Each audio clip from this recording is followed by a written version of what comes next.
ঘরে সুখ আনতে চাইলে দুইটি আমল করুন, ঘরের ভিতরে সুখ আসবে, শান্তি আসবে। আমরা অনেকে কিন্তু এই কাজগুলো করি না, যার কারণে ঘরের ভিতরে অশান্তি লেগেই থাকে। এক নাম্বার হচ্ছে অতিরিক্ত চাহিদা বাদ দিতে হবে। আপনাকে আল্লাহ তাআলা যতটুকু দিয়েছেন বলেন আলহামদুলিল্লাহ, আল্লাহ আমাকে ভালো রেখেছেন। অতিরিক্ত আপনি চাহিদা কখনোই করবেন না। অনেক স্ত্রী এমন আছে যারা স্বামীর উপরে নির্যাতন করে, স্বামীর অ্যাবিলিটি কম, স্বামীর ইনকাম কম, তারপর দেখা যাচ্ছে স্বামীকে চাপ দেয়, আমাকে এটা কিনে দিতে হবে, এটা করতে হবে, এটা করতে হবে, সেটা করতে হবে।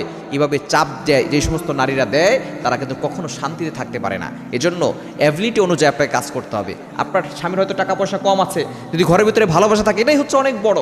কিন্তু অনেক স্ত্রী এমন আছে স্বামীর সাথে ভালো করে কথা বলে না, বড় অনেক স্বামী এমন আছে অতিরিক্ত চাহিদা থাকে। আপনার যতটুকু আছে বলবেন আলহামদুলিল্লাহ, আল্লাহ আমাদেরকে ভালো রেখেছেন। যদি আলহামদুলিল্লাহ বলতে পারেন, দেখবেন সংসারে সুখ আসবে। এবং দ্বিতীয় নাম্বার কাজ হচ্ছে অভিযোগ করা। এই অভিযোগ যদি আপনি না করেন তাহলে আপনি শান্তি থাকতে পারবেন। অনেক বেশি অভিযোগ করে কিছু নারীরা আছে। ইব্রাহিম আলাইহিস সালাম যখন তার